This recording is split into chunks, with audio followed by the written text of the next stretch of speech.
All right, alhamdulillah. Well, assalamu alaikum wa rahmatullahi wa barakatuh again. Really excited to have everyone here. Um, I'm Rania Awad for those who may not know me, and this class is actually our Islamic psychology class at Stanford University. It's Psych 144 or 244 if you're a graduate student. So we have a combination of undergrads and some grad students, and then we have some people from my Stanford Muslim Mental Health and Islamic Psychology lab here as well, some of our lab researchers. And then we have some general clinicians basically who are on our Muslim mental health thread or on our Islamic psychology threads who have been really excited to hear you today, Dr. Skinner. Alhamdulillah. And so the way we'll run this today, inshallah, is we're going to really, the floor will be yours. The mic is yours.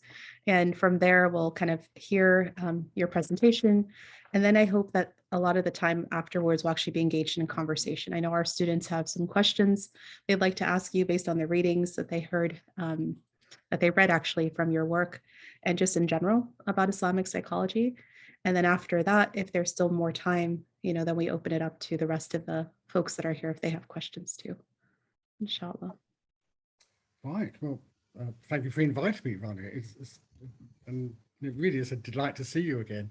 It doesn't seem a year, does it? Gosh, it was a year ago. Can't believe the time flies so fast. How would you like me to run this? I can say something about, because we're discussing principally the paper I presented in 1989, aren't we? Which was then republished in, when was it?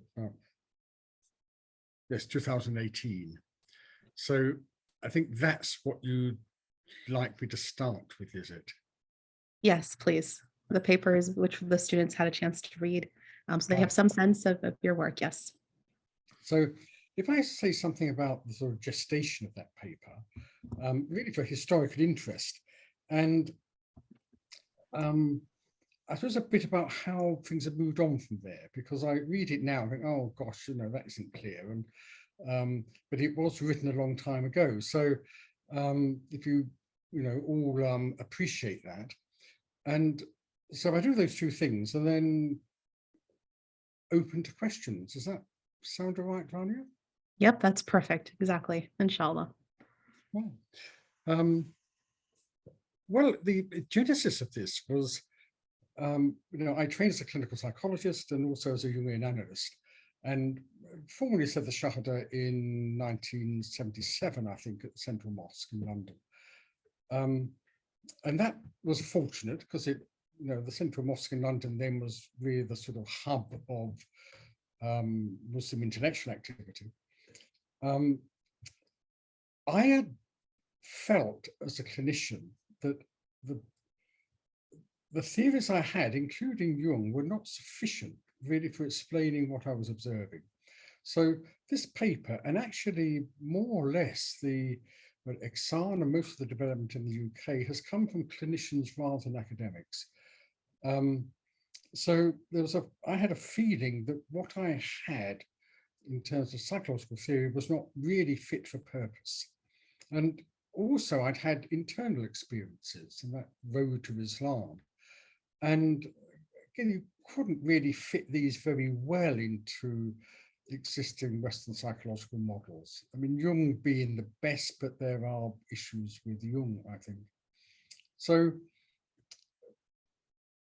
having sort of found some good scholars in this hub at the London Central Mosque, I embarked on having discussions with particularly Hassan Gaitan, may have heard of Mukhtar Holland, who was then the major translator of Al-Ghazali, and others, sort of trying to understand what these scholars meant by certain terms and how these could be interpreted to make sense of my own experience and my, both individually and as a clinician.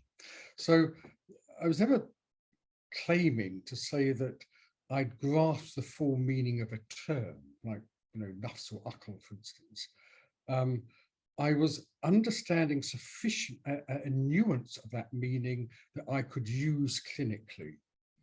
And this was quite an interesting process because an Islamic scholar can speak for hours on the derivatives of a word or the etymology of it.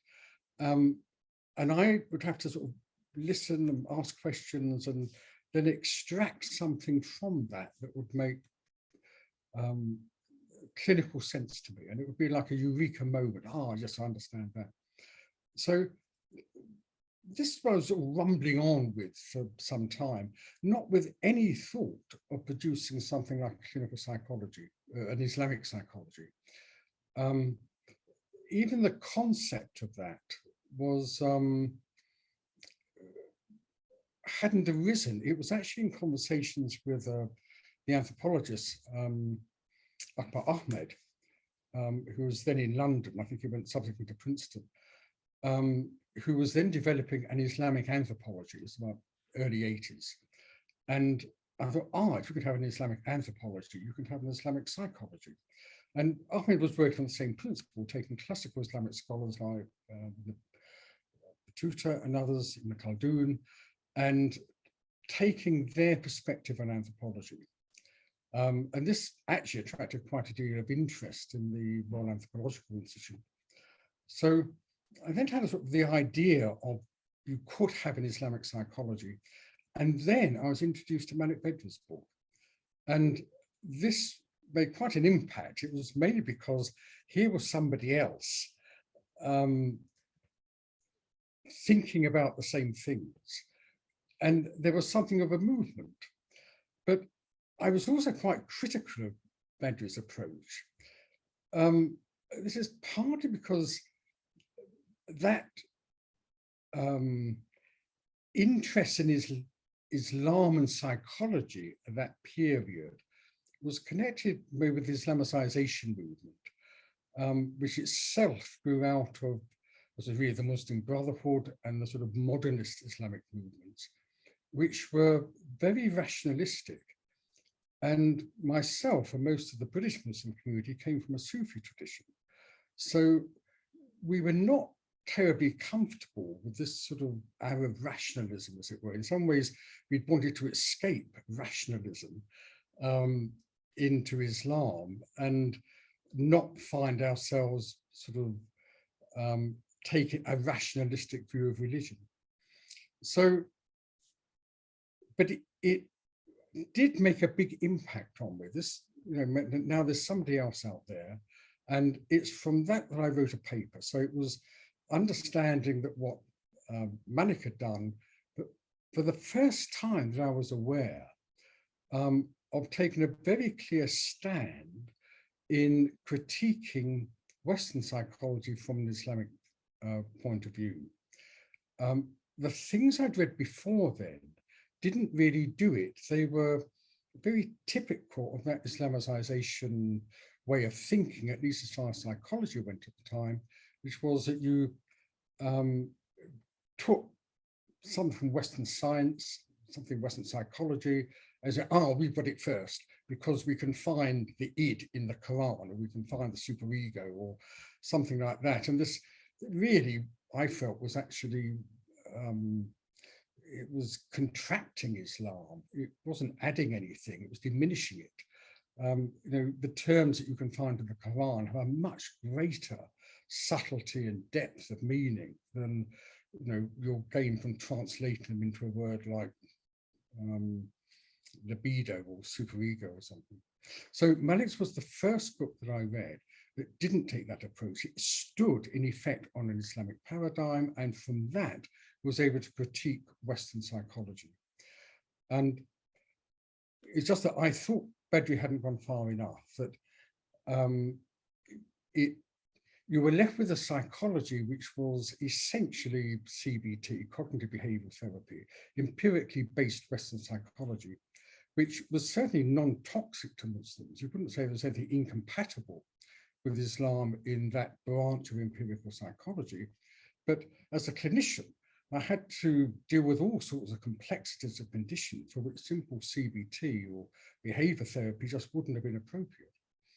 And the other thing was that, again, part, I think, of that Islamicization movement was a certain disdain of what were often called the yellow books, And the yellow books were those books of classic Islamic scholarship that had gone yellow in the stacks at Al-Azhar because nobody had looked at them for 100 years. So these were the sort of, the books by Al-Ghazali and so on, which tended to be looked down a bit, I think. I mean, I'm talking about, don't get the early 1980s, mid-1980s. So it was a different zeitgeist intellectually to what is around now. So, and I thought the opposite, that to try and construct a psychology from basic Quranic material was beyond us. And why reinvent the wheel? Because people like Al-Ghazali, Mavli and Sina and others had taken these concepts, and these people were working within an Islamic paradigm, which was sort of lost in a way. They were working in a culture immersed in Islam, and they were seeing how these concepts could be used to understand the human condition. We could go back to these sources and really start a psychology from that. And at the time, that wasn't a popular view. And that's the sort of genesis of the 1989 paper. It didn't go down terribly well, I remember. I mean, it was at a conference of the IIIT, which was connected with the Islamicization movement. Can you remember what it stood for, Rania? The Institute of Islamic Thought, I think, is the. That's right. There were three eyes. Any international right, institute. True. Maybe international. Yes. Yeah, that's it. Which was not, I think, the audience was not terribly keen on people like Al-Ghazali and others, but somebody sent Malik Bedri a copy of the paper. And when I met him a couple of years later, I was impressed in just how nice and saintly he was.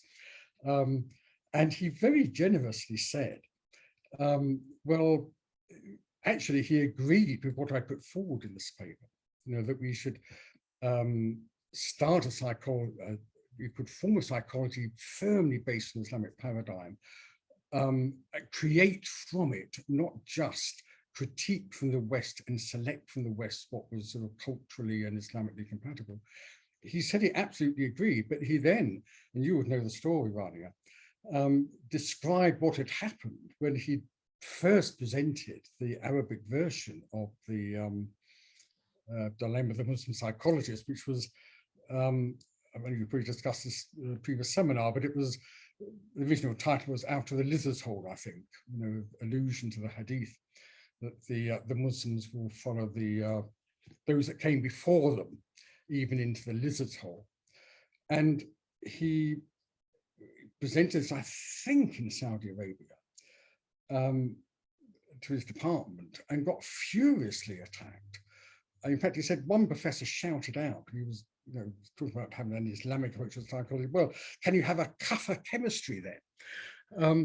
And Badri was that the Arab world just was not ready to go any further, but he absolutely agreed with it. And alhamdulillah, that started a very blessed relationship that of course went on till sadly Malik passed away just over a year ago. So that was the genesis of the paper. It then I think had a slow burn. Other people got interested in it and people started putting some things into practice. And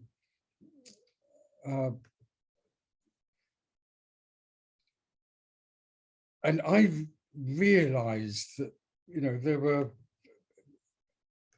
it wasn't terribly clear sometimes in the use of terms.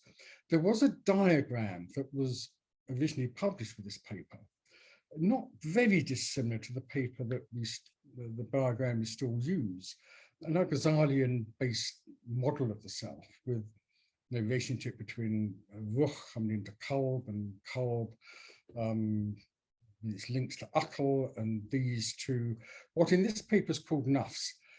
But I remember Dr. Holland telling me when I was discussing Al-Ghazali's use of the term nafs, well, you know, it's got, I think, at least 11 different uses in the Quran. I think actually said more than that. And I've now tended to drop that as a term because of the multiple uses of the term nafs, or at least without qualification. And I think there's some confusion in the 1989 paper, because my own thinking was not that clear then between nafs in the sense of nafs lawama, in a sort of sense of the self, for instance, that is in a state of remorse, and nafs is in a sense of passion or of appetite. And these are really rather different uses of the term nafs. And I think in the Islamic psychology movement in general, because almost any Quranic Arabic term has such a range of subtlety of meaning, you have to be very careful about precisely how you're using this term in that context. So I now tend to refer to, I think, what was possibly just referred to as the nafs, as the hawa or the hawa shawa, meaning that the appetite body. And there's probably a few other things that, well, in that paper and in the diagram, I refer to the concept of dhamir, of conscience, partly because Freud's ideas were much more current than they are now. And there were quite a lot of works at that time of Muslims relating Quranic terms to psychoanalytic terms, and dhamir equaling superego. And so it seemed at that time important to address this concept and to point out that to Muslims, conscience was not, as Freud said it was, simply a result of social conditioning, but actually had its roots in the qalb. You know, it would then well be shaped by social experience and social conditioning education, but our conscience is linked to our heart, to the sure sense of what is real and what is right. So in the diagrams, I know I've dropped it because this is no longer, I think, a major issue in psychology. People don't any longer talk so much about superego and id and libido and so on. So substantially, the sort of that approach to Islamic psychology, I was advocating then that we start on an Islamic paradigm and we look at how that or how a psychology had evolved from classical Islamic scholars that stood or indeed were immersed in Islamic paradigm. And we take that and really create our own psychology from it, not just filtering what comes out of Western psychology. So that very basic thing remains. And I still like the Al-Ghazalian way of describing the self. I find, you know, Al-Ghazali, you know, in the introduction to the Ihya, he almost says, I'm writing this for every person. You know, he's writing something for all people at all ages. He's not a sort of esoteric and difficult to say Ibn Arabi is. And there's a clarity in Al-Ghazali. And, you know, his analogy of the ride of the horse, which we know he takes from the Greeks, but he adds to it. You know, of the rider being directed by heart and the ruh coming into the heart, and the veins being the akal by which he controls the forces which you have for our life in this earth. Essentially our appetites, the forces and the hawa, and our body. And it's very simple, but you can use it with a patient and it immediately makes sense. And I think if things are real, if they're really valuable, they should be simple. They should be, you can put it to somebody and they can immediately relate to it.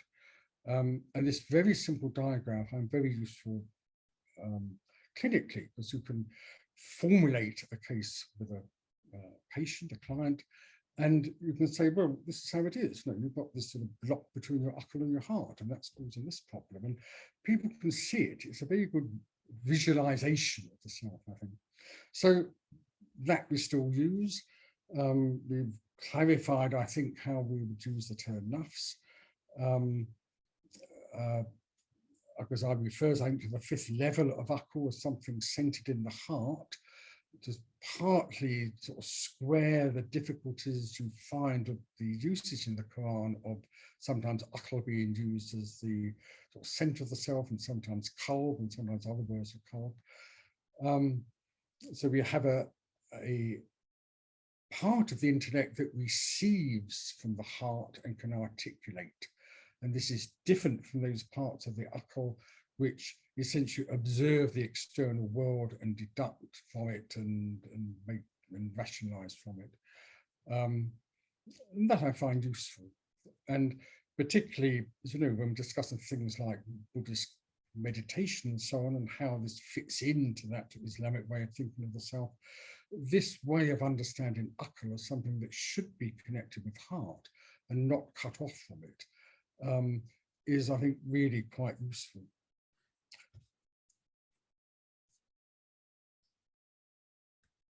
So I think, shall I leave it open to questions now? That's that been fairly clear, Rani? Best we find it fairly clear? Yeah, no, I think this is really excellent. I think you touched on so many things, Dr. Skinner, that we've touched on in class, in fact, and you've described the different models actually, and I think it's really lovely, you know, to think about how you came into the field, and then along the way met different individuals that really shaped your understanding of Islamic psychology. One of them later being, you know, Dr. Malik Badri, and how you described what we talked about in class. And I hope the students remember these different approaches. We talked about a bottoms up approach or a top down approach, a filter approach, and also a comparison approach. And so when you think about what happened initially, what you were mentioning, how Dr. Malik Badri and others actually were really at first essentially trying to Islamicize the field, kind of like, how do we compare and contrast what's there and then give it more of an Islamic flavor, as opposed to then what eventually was evolved. He himself evolved, and yourself are saying that, you know, actually, no, let's start from Islam and kind of build up essentially the psychology based on our, and I love what you said about the yellow books. Inshallah. That is often, you know, often the critique of yes, you're exactly right. The pages are so yellowed that people don't even read them anymore. Yet that's where the gems are. That's where the gems are. Mashallah. Anyhow, this has been so fascinating. I think it would be wonderful if we can open up to some of our students to ask some questions and get your insight, Dr. Skinner. I think the value of Malik's approach was he's filtering out what is toxic. That's right. And this was really important. Malik saw very clearly that, you know, psychology changes psychology. Psychology changes the way you think. You know, psychology, if you get the physics wrong, it doesn't affect the atom. You know, the atom's still the same, another theory can come along that's better able to explain it. But psychology itself changes people's psychology. And this is why it's a battleground. And indeed, in its origin in the West, with both Freud and with Watson in the States, there was a very explicit rationalistic agenda. I mean, by rationalism with a capital R, it was intended to replace folk and religious ways of understanding the self. And so in a way, the West has been colonized by this. And, you know, the Christian West has been colonized by Western psychology. Well, sure, there's Jung, there's a few other people, arguably the humanistic psychologists that are, I'm not sure about them, but I mean, Jung possibly, Roddick and some really obscure people. And Malik could see this in the 1970s coming into the Muslim world. And this is hugely important. I mean, so we're coming from a different sort of cultural perspective on this. Malik back in the Arab Muslim world, the heart of it, really seeing the way this toxicity was flowing in from particularly psychoanalysis, which was much stronger then in the States than now, and it's mostly that coming into the Muslim world, and particularly in the Middle East. Me, from a different perspective, I'm not bothered with those things. I'm interested in how do we get out of this sort of rationalist grip in understanding the self. But this is, I think, really crucially important, Malik's work. It really, it flew the standard. It galvanized people into thinking, hang on, we've got to be really careful here. And he did it at the right time. Any later, there would have been more damage done from this invasion, I think. So, sorry. Yes, oh no, that's so beautiful, mashallah. I'm taking little quotes of I love that the Christian West was colonized by Western psychology. I mean, that's fascinating. I mean, to think about how, like you said, it was psychology. The reason it's a battleground, just to repeat back, it's so amazing. This concept of it was there to replace essentially what religion and other folk ways of understanding the self were. So if you are replacing that with a secularized, if you're replacing the Western Christian Western world with a secularized view, you can see the trend of what's happened over time.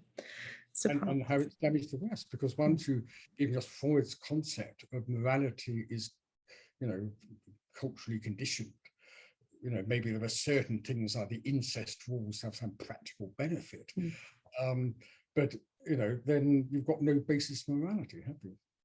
That's right. And people then think like that. It's kind of so embedded. People now find it strange to think there might be an external or even a spiritually internal basis for moral guidance.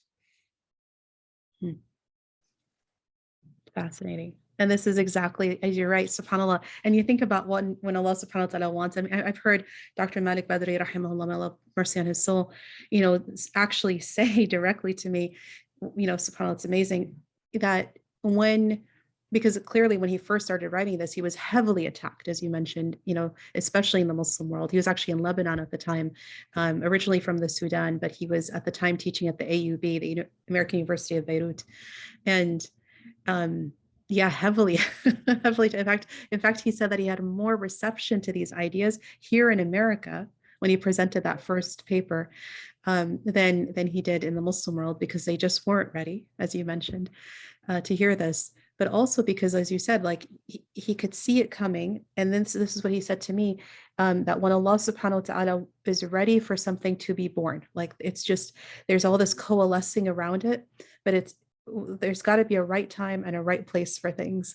And that just sort of happened with this entire Islamic psychology movement, this revival movement that happened, because it's not new to our tradition. It's just been revived now. SubhanAllah.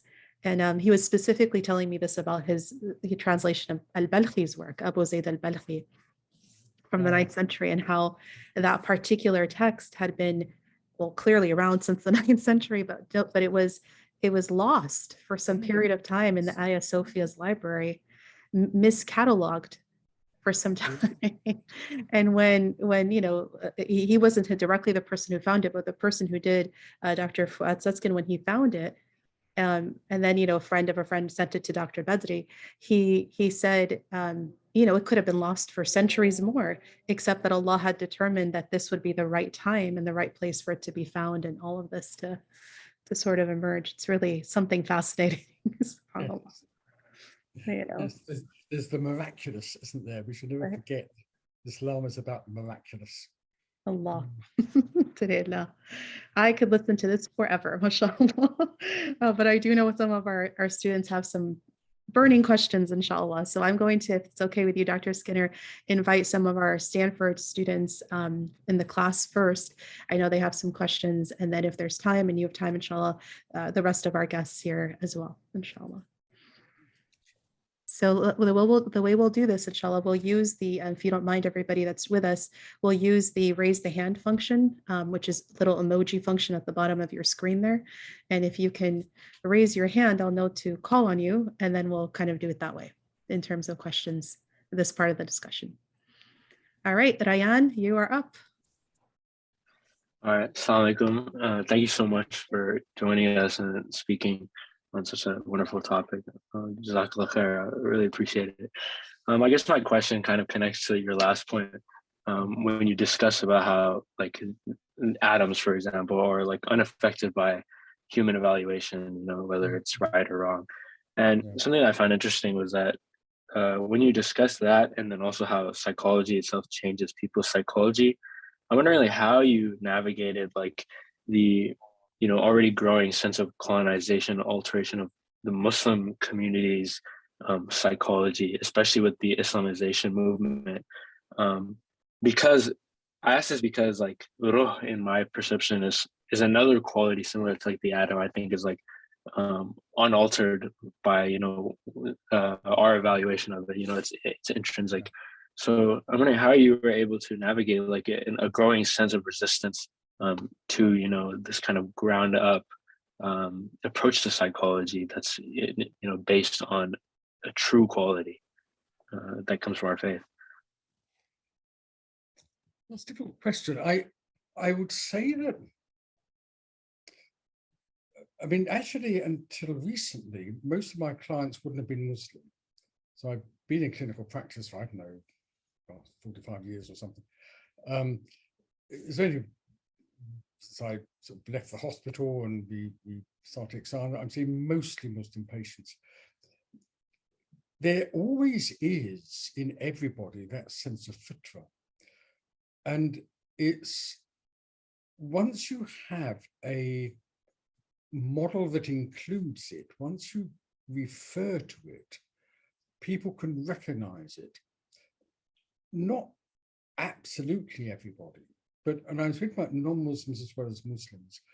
With Muslims, it's easier. You've got a vocabulary that's shared. Doesn't matter which part of the world you're coming from. By and large, Muslims are conceptualizing things in the same way. But you need the sort of outer, you need the explicit outward model in order to elicit what is inward. And this is a way what Islamic psychology is doing. We're making, maybe in very simple ways, like the riding the horse analogy or diagram. But it connects with what people feel. And this is a huge part of the, there's something funny going on. Sorry, there's some noise in the background. This is a huge part of successful therapy. It's simply the formulation in terms that have real meaning, that really relate to the structure of the self in reality, and people can understand it. So, and then often all that colonization goes. So you're treating somebody, with a psychological problem, but often very simply, very quickly, you're bringing the person back into a state of connectedness with the whole self, in which their presenting problem disappears or is fairly easy to mop up. Does that answer the question? Yeah, and actually, I'm happy you brought it up. I failed to acknowledge the fact that you had a lot of non-Muslim patients, because that was something I've always been curious about, is like allowing a patient who doesn't have that kind of vocabulary to recognize something innate to the sense of fitra. Because I remember you wrote about like already like kind of naturally maybe tending towards that direction with many of your patients. So it's just fascinating to see how like you can maybe like approach that with the clear-cut framework that can be used on many people, and then helping them recognize that.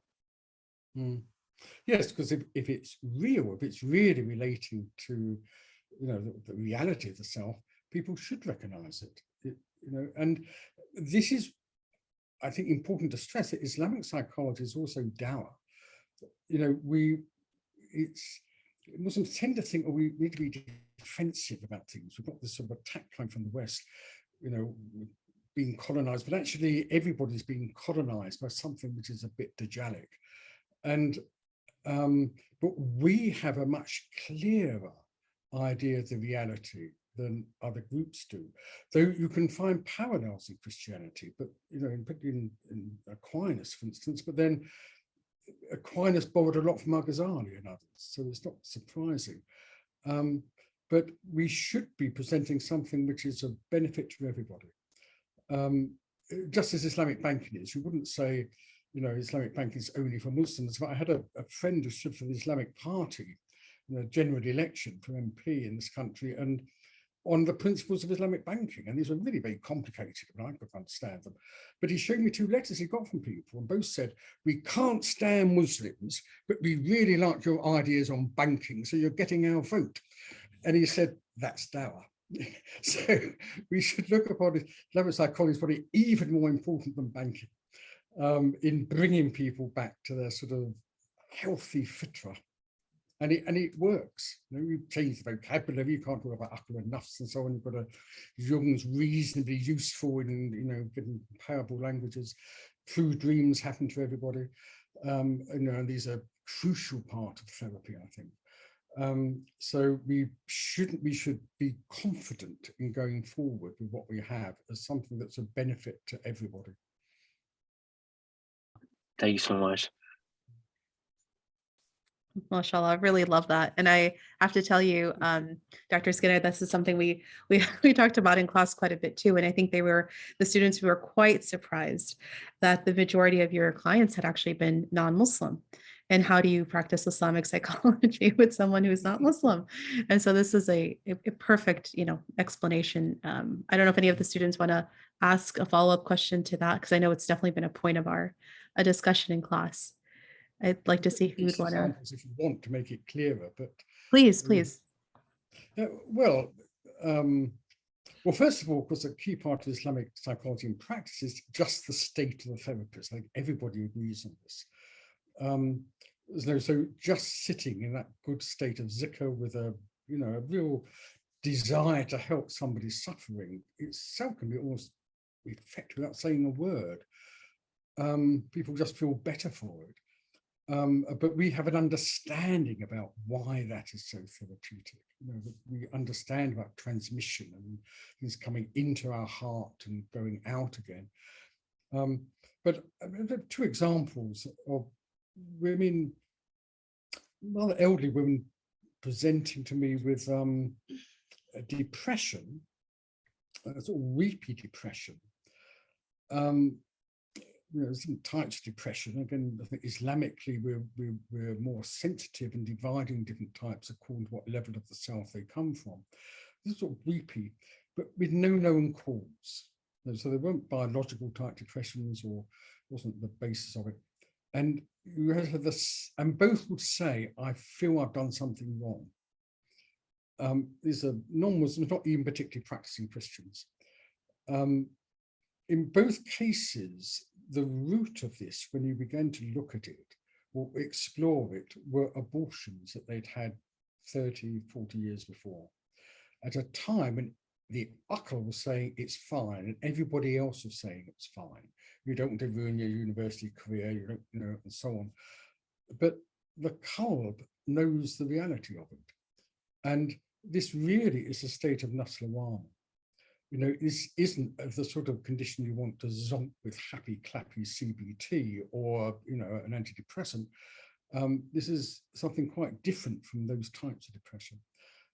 So everybody has that heart that can tell what is right and wrong, and it becomes signaling to the person. Something's wrong, you've got to put something right. And of course, nothing's random, we accept it. It's not accidental, these people come to me rather than somebody else, perhaps. And having acknowledged it and known actually I shouldn't have done it, the depression goes. And in fact, I remember certainly one saying to me, I didn't know it, but I was carrying a burden for 40 years and now I'm free of it. So that's some nice examples. Amazing, truly, especially since just earlier this week, I was counseling a very similar case and thought, it's really, subhanAllah, you don't know what you may carry for a very, very long time forward. Even though cognitively, rationally, so on, logically, it may seem different. Yeah. SubhanAllah. Laith, I think you're next. You had your hand up. So that's good. Thank you so much for your time. Well, I had thank you very much for inviting me. Every time I've done one of these sessions, I've grown and I've learned and I've been stimulated. So thank you all for being there and asking questions, and of course to Rania for inviting me. So sorry, carry on. yeah. I just had a quick question about, so I know you mentioned how like basically psychology fundamentally when it grew up in the West was kind of the secular nature, kind of turning us away from religion. And then we talked about the response that Badri got when he only tried to Islamify what Western psychology was. And obviously you took it a step further and saying, no, like Islamic psychology fundamentally is this thing that isn't secular in nature. Like, we have a soul, we have a consciousness, we have a qalb. So, and we thought Badri already had like a problem with the response he get when he was just like not going as far as you did. So I just want to know, what were the steps you taken, obviously being in a Western country and practicing there, like how do you kind of take on saying fundamentally it's against what obviously we've grown up and what history has taught us about psychology? Well, in a sense, I didn't have to. I mean, this is interesting. You know, from a sort of anthropological perspective, I suppose, is that the sort of the different cultural contexts or you know, environments in which Malik was working as opposed to myself, because you know, there was no, within the British Muslim movement, I mean, mostly converts, there was absolutely no need to sort of make Islam rationalistic. It was the opposite. Almost everybody was searching for a spiritual experience. You could almost say it's a hangover from the 60s hippies period. So the way I was presenting things, people were perfectly happy with. You know, so I had no opposition at all. And in fact, as I should have mentioned, of course, then as time went on, I did find other people in England also working on things. And I often use this analogy. It was like seeing a diamond fall, because everybody has a different facet, a different reflection of the light. And the more you bring people together, so the more you get this amazing jewel growing. So, you know, having, you know, flown the standard, as it were, with that paper, then other people came along, different experiences, and other people I didn't know about. But I had a totally different response to Malik Badri. I think, Ronnie, you may have mentioned that somebody, I think one supporter of Badri after this paper, Malik was a bit shocked, I think, at the attacks it got. And he said, well, what do you expect? It's Freud pays these people's salaries. You know, they've got their American PhDs, all come back with prestige. And, you know, as the, you know, as ultra modern Western experienced scientific psychologist, and Badri was saying, well, it's all rubbish. So, you know, it's not surprising it's opposition. So yes, I had just a completely different cultural, religious environment that was I had no problems with at all. Thank you. Wow, I think I just have to say, like, wow, it really is something like that's just makes you say, wow, subhanAllah, because, you know, knowing Dr. Badri's experience, and I wonder, and we've talked a little bit about the difference between the US experience and the UK experience, and is this a uniquely British experience, or do you imagine that there could be something similar for those of us here in the US, you know, a similar experience to what you had? There was, of course, a big difference back in the 80s between American and British psychology. So, you know, American psychology and psychiatry at that time was very psychoanalytic. Yes. Whereas British psychiatry and psychology was rather anti that. I mean, it's either biological or it was behavioral, scientific, and so on. So there was a big difference then. I don't think the difference is nearly as great now. You know, both the psychiatry and the psychology have become much more similar, I think. There's still differences, but I think difference in clinical practice, but it's not the divide that was before. And of course, Malik trained in Great Britain, so he was trained in that much more empirical tradition and was much more sensitive, I think, to the lunariness of is that a word? You know, the sort of lunacy of some psychoanalytic theories. You know, sort of struck him much more forcibly. And he had a comparison from the West, saying that, no, hang on, this isn't scientific. It isn't the be end, or the totality of Western psychology. There are completely other traditions that are at least less toxic for Muslims. That's fascinating too, and to really think about how the fields, both psychiatry, psychology, have both evolved and are much more biologically, empirically based now, and what that means, for us in this next stage. Mashallah. Even trying to take something like Islamic psychology and make it, we were talking about this just last week, and make it empirically valid, testing it and to make sure that it's meeting kind of evidence base.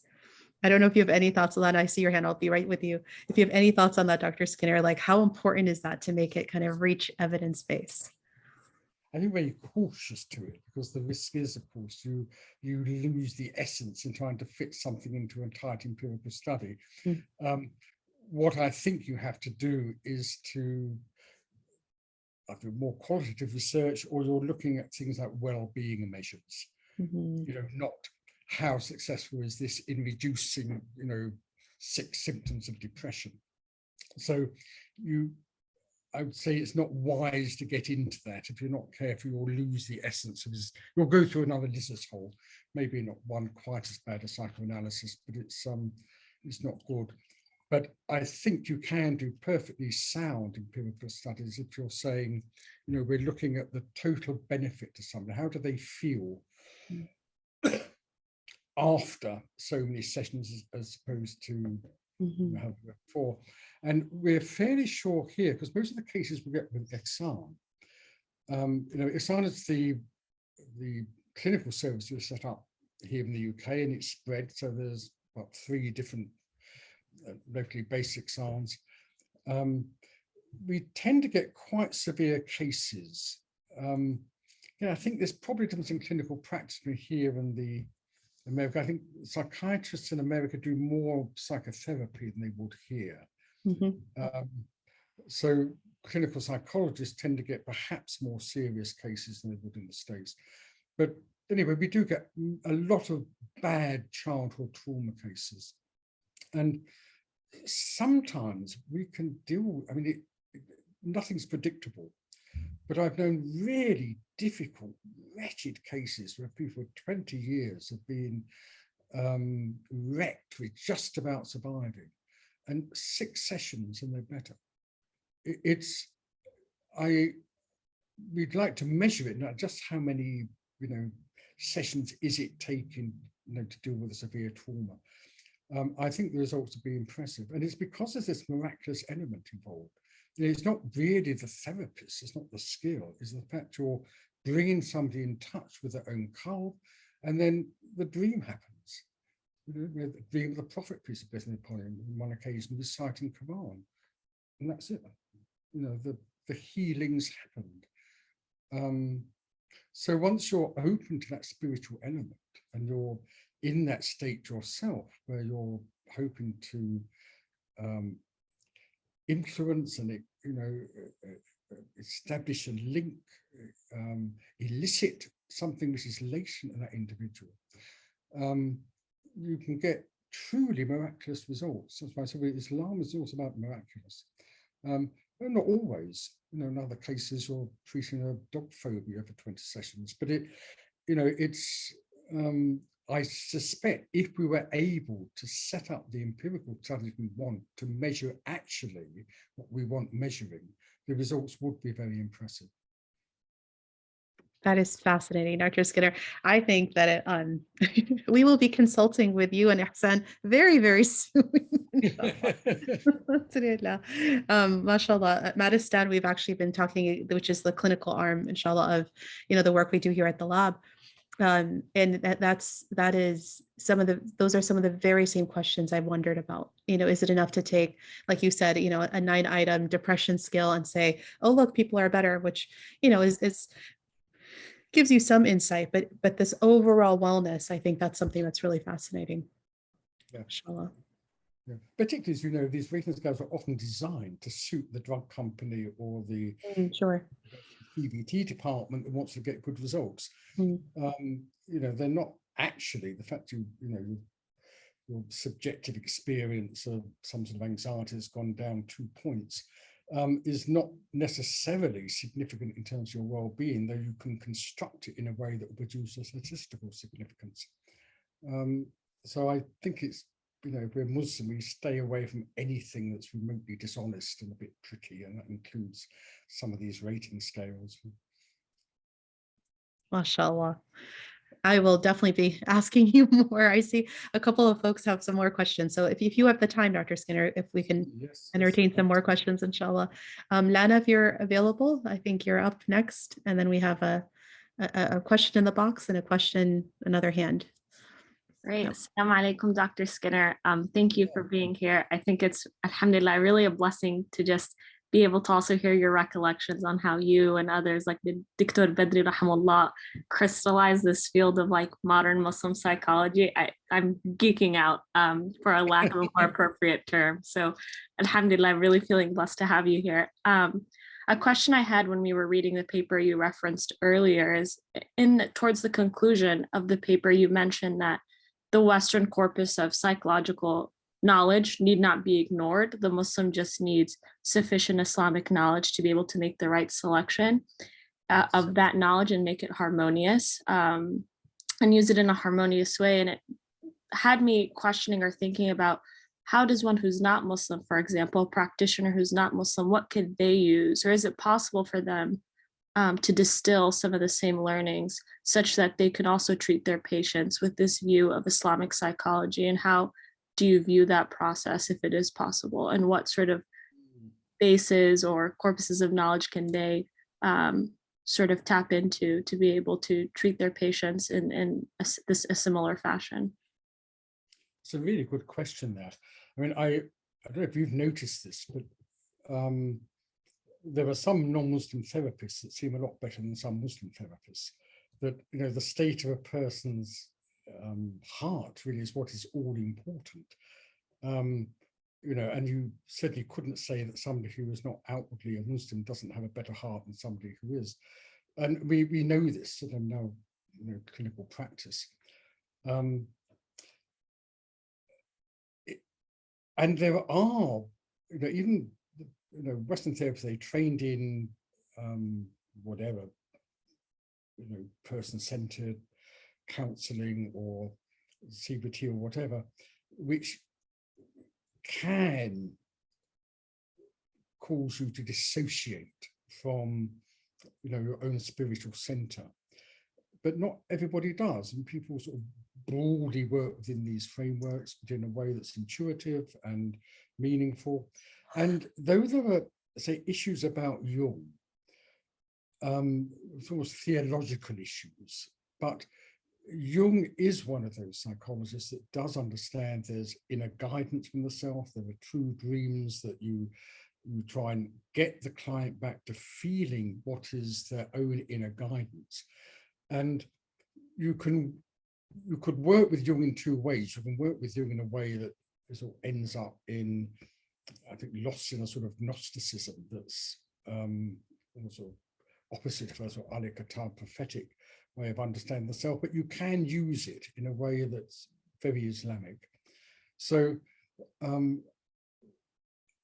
there are people that, wherever they're trained to, just have good hearts, follow their own intuition, and are prepared to break through the strictures that have come from their training.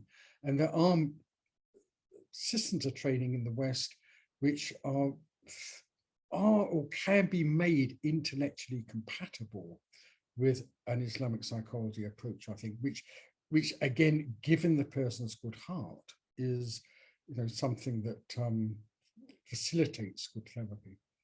And if I am dealing with a non-Muslim patient, and it would have done, I would have used Jungian vocabulary. And I can talk about the inner self, and I can talk about true dreams, and I can talk about following internal guidance and recognizing what is from the ego and what isn't, reasonably well. It fits. That answer the question. It did, and it just made me think about how little we hear about the state of one's hearts when we're talking about a clinician. It just really makes you think about how in the push to empiricize, I guess, and think about things in a really objective manner, sometimes we fail to talk about things that are critically important, like the state of one's heart when it comes to how you're going to approach treating someone else. I tell you a story. It was really, well, I know it's all probably talking too much, but it was a big lesson for me. I was once dealing with a very heavy case. I mean, he'd been on drugs and all sorts of things, and he was, you know, he was a Muslim by background, and he was trying to get off it and become a good Muslim, but he was heavy going. And I'm with a recent convert, a young man, very innocent, and I meet this chap, called him Mo, and I'm embarrassed that I've met him in a shopping centre with this innocent, fresh, you know, glowing with nur young man. And I just say, oh man, so it's difficult, you know, Sheila came around last night and I managed to get off the acid, but then I took some bad, you know, oh gosh. And this, a friend Muhammad Isa just says, don't worry, brother, trust in God and everything will be all right. Gosh, if it's only that simple. Then I hustle him out. 9 months later, I meet Mo leaning on a, you know, expensive Mercedes, and he looks so different. I didn't at first recognize him. I said, "How are old man?" He said, "Yeah, I've got my life together." He said, "I've married a nice Muslim girl in 2 weeks' time."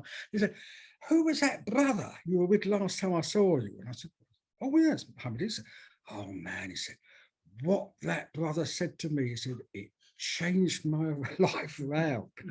And I thought, well, you know, there's me, sort of 6 years university training, hours and hours battling with, you know, Mo's Nufs, and, you know, one clean heart, inspired, he says, you know, 6 words or whatever it is, and he changes that person completely.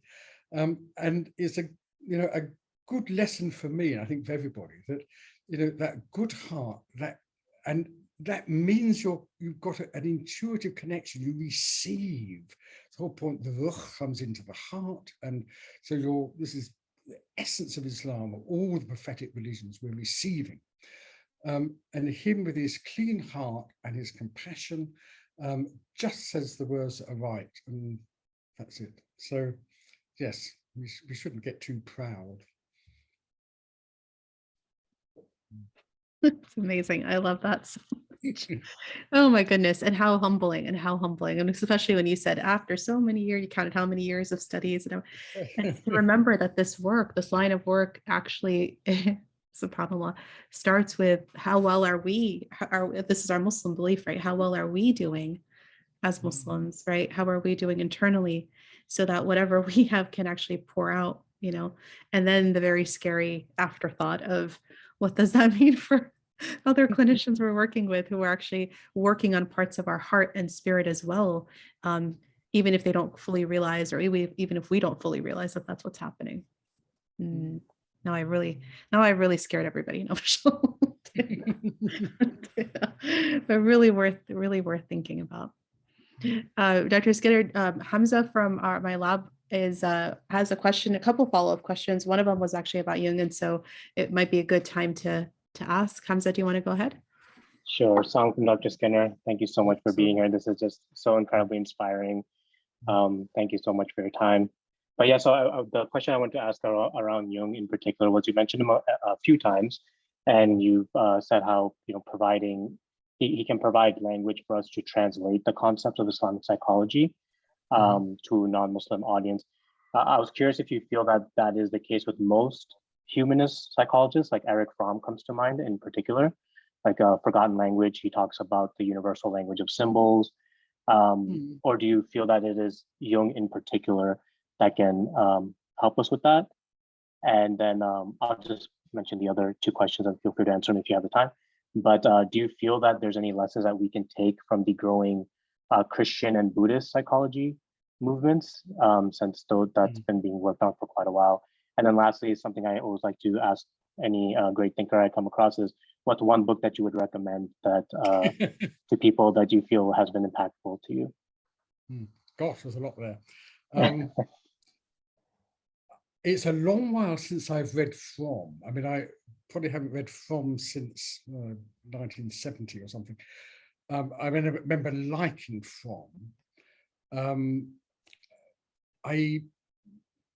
so I can't really comment. I know Jung much better, and that's why I was my training analysis. Grodek actually was a very obscure early analyst who had an idea of the subconscious very like Jung. I also find useful, particularly in understanding the connectedness of the body with the spiritual side of the self and the mind, which is not that clear in Jung. I wouldn't say he denies it, but it's Grodek's much simpler, more explicitly Christian. There's Jung, you're never quite sure.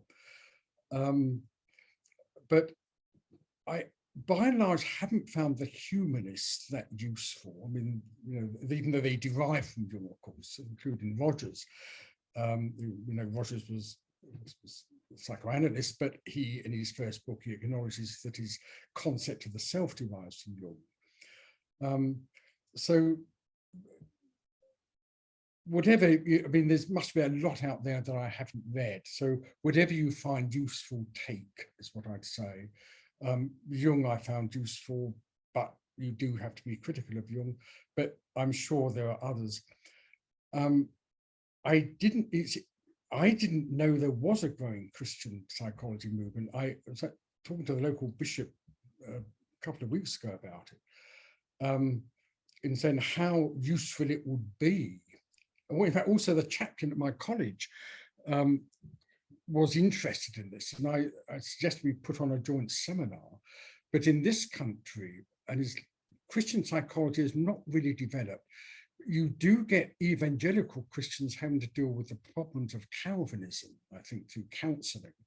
But this is a very niche problem connected with that type of denomination. You think of Catholic Anglican theology, much more mainstream. I don't think it's developed for psychology, and I wish it would, because it would be very close to ours, I think.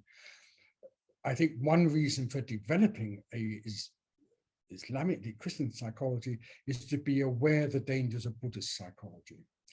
I mean, this is a big topic. Rani and I have been discussing it all year. It really arose out of our last seminar, didn't it? And we hope to produce at least a paper, if not a monograph on it. It's just Buddhism comes from a very different tradition in the main from the Al-Kitab religions, and the practices that derive from that we need to be cautious about, and we need to understand the theological background of these in order to understand why we should be cautious. So we need to understand that psychology, but partly to know what to beware of, I think. Which is not to say that I wouldn't say you couldn't use anything from that tradition, but you would use it in the way I think Ibn Sina said a skilled physician can use a poison when nothing else will work, but he has to know about dosage. So I'd be, if it is developing in the States, it's useful to look at, but we have to be very clear about our own perspective in our critique of it, because there is a danger, I think, of us going down a new lizard's hole with things creeping in from Buddhist and Gnostic traditions. There was a third question, I think, one in between. What was that? It was just one book that you would recommend that you thought was very impactful to you. Yeah. Oh, gosh,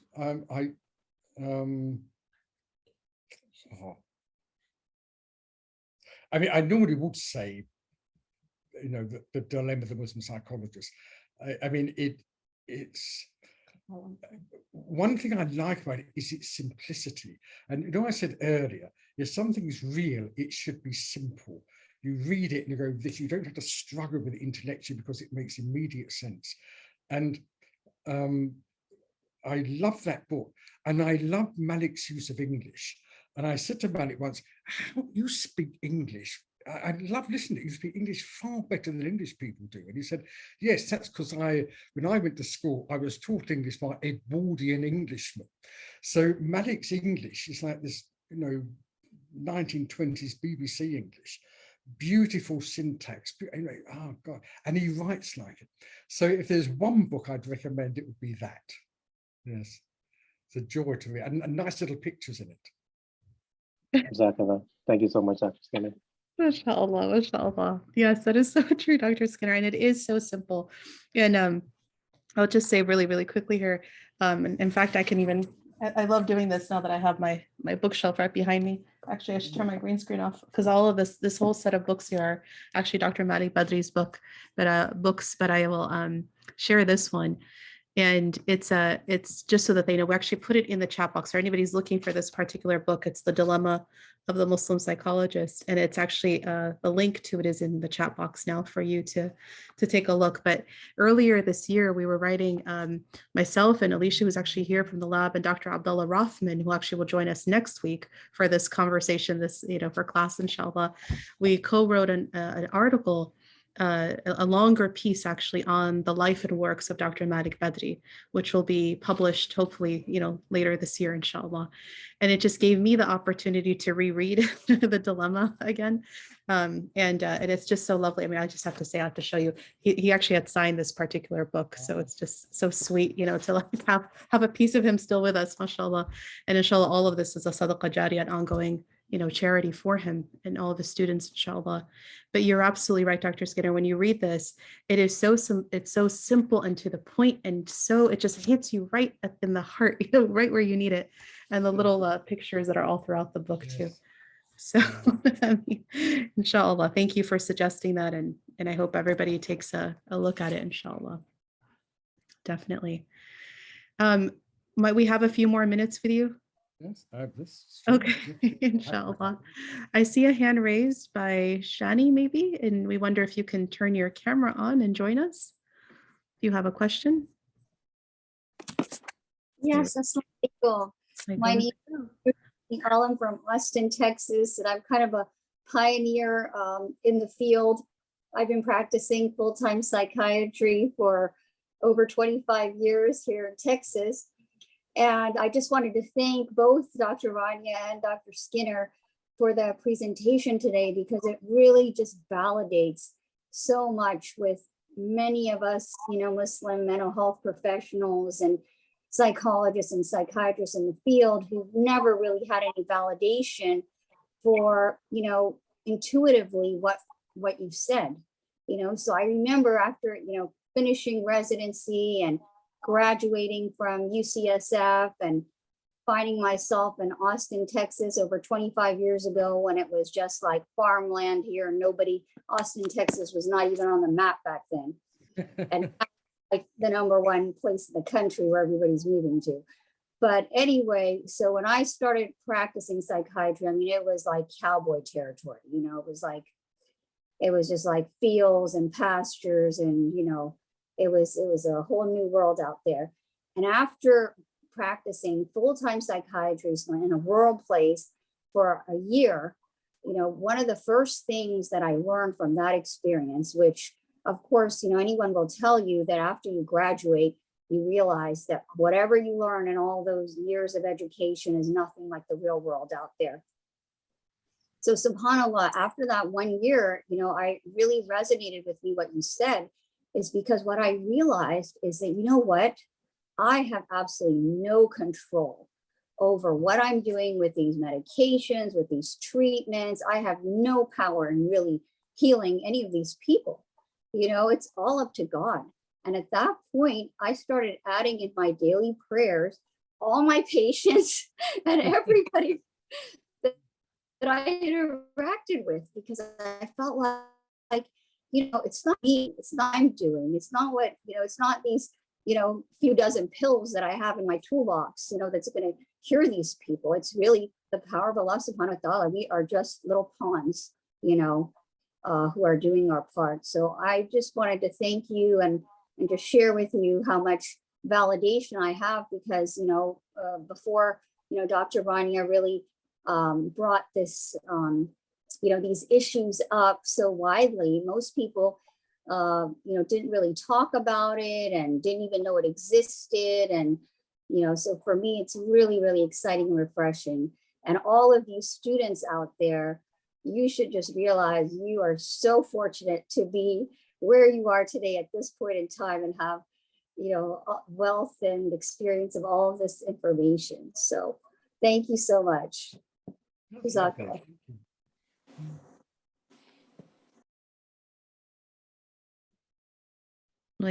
Thank you, Shani. Appreciate your comments there, and it's always refreshing to hear that the field is coming along, inshallah. And yes, thank you for the du'as, basically for the younger generation here, who hopefully will take it away for us soon, inshallah. Inshallah. I see Isra has her hand raised. If you want to go ahead and ask your question. Yes, thank you. Assalamu alaikum, everyone. Dr. Skinner, Dr. Awad, this is really great. I'm so glad that you shared this on your Instagram. That's where I found out about this talk, so I'm here from that. My name's Isra. I'm a first-year medical student at Mayo, and I'm also part of a group that is establishing a American Muslim Medical Student Association, inshallah. We'll have our first conference in August, and I am so glad to be here because I wanted to ask you, Dr. Skinner and Dr. Awad, if you had just maybe a soundbite of advice that we could share with future healthcare professionals, knowing that we're all going to be entering different fields, but at the end of the day, we are using the tools that Allah subhanahu wa ta'ala has blessed us with to help people. What is one piece of advice that I can share with my team? Oh gosh. Do you want to start? What do I think about it? I suppose always it's always trying to follow one's heart, one's intuition. You then sometimes need to mask it, because we need to be where we're working in environments which may not be sympathetic to it. But I think particularly in medicine, this is important.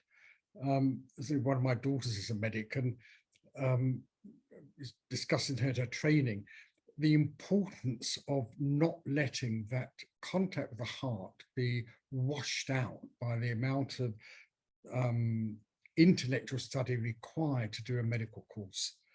I think it's really important, and if possible, engage in a completely different activity, like, I don't know, doing archery, painting. I know it's very difficult. I do medical training in the States is much the same as here. Difficult to find that little bit of space, but do it so you can, not lose touch with the heart.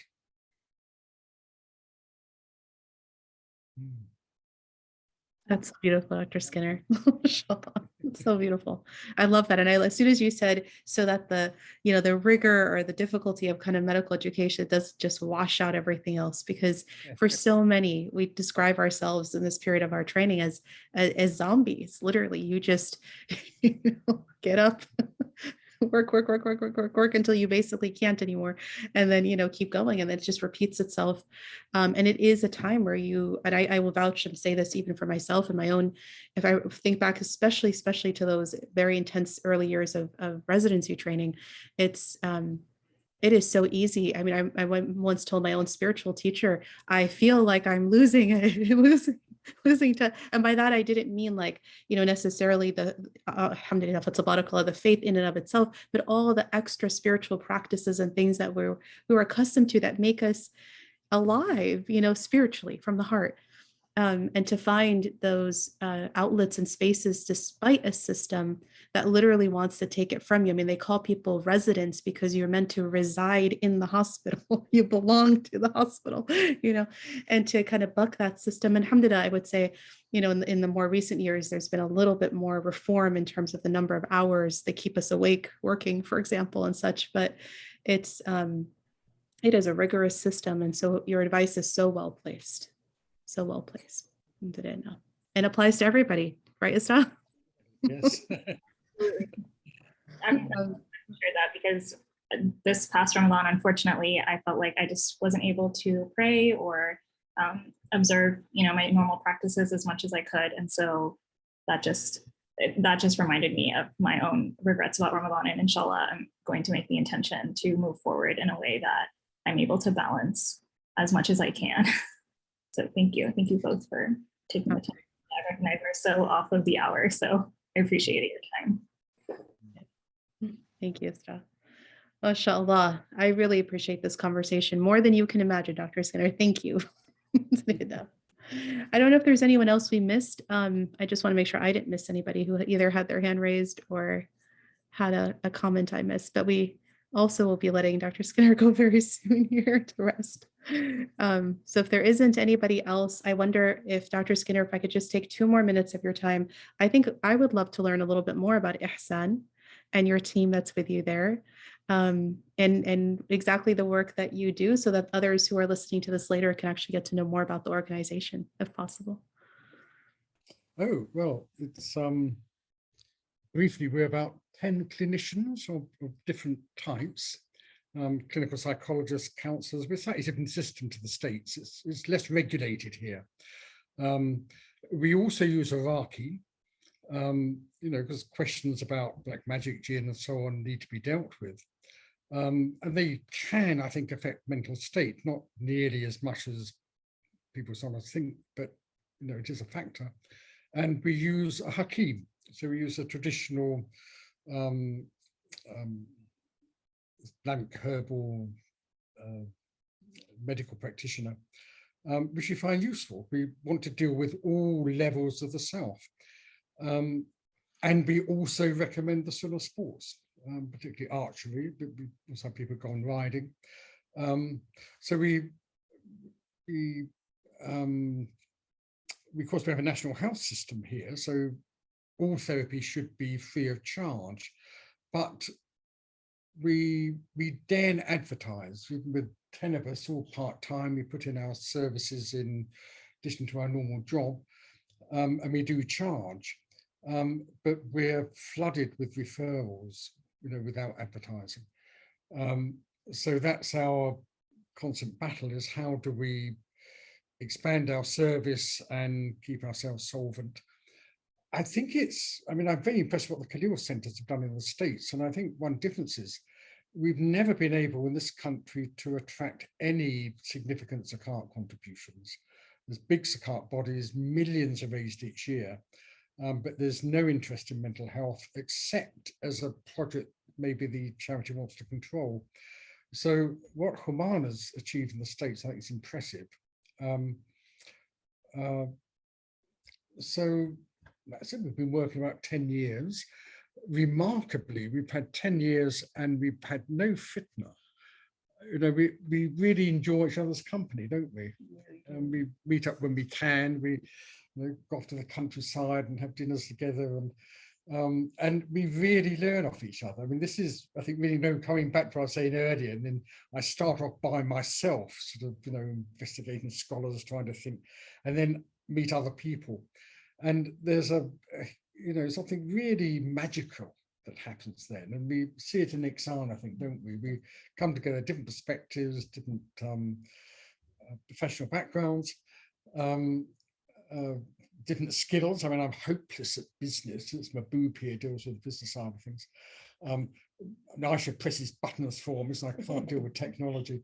As we all help each other's out, don't we? In our, you know, in our the ways in which we're challenged. And we just hope we can expand more. The demand is huge. And the business model, I think, would be that of establishing other centres around the country rather than, as with the Khalil centres, how trying to organise things centrally. So we're happy, aren't we? We've been enriched by it. And of course, it's a real pleasure working with Muslims. I mean, I worked 40 years in the National Health Service, very happily, you know, as a consultant in charge of a unit with a very good team, good people. I you know, really was fortunate in my work. But there's a particular delight working with, I mean, not exclusively, but certainly with Muslims, where you're sharing the same sort of spiritual values, you're, you know, it's, you're talking the same language. It's a real delight. So any Would that do as a brief summary? Yeah, definitely, definitely. I've always wondered, and I think at least for me, I'm like, can I come do a little like shadowing, learning?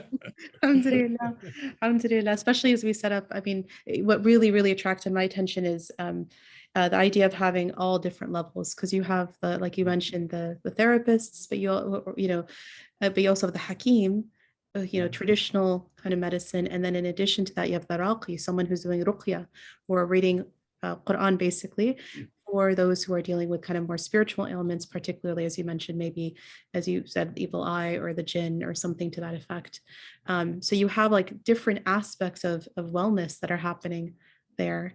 Yes, and of course we can also deal with neurology and other things, clinical psychologists can. So,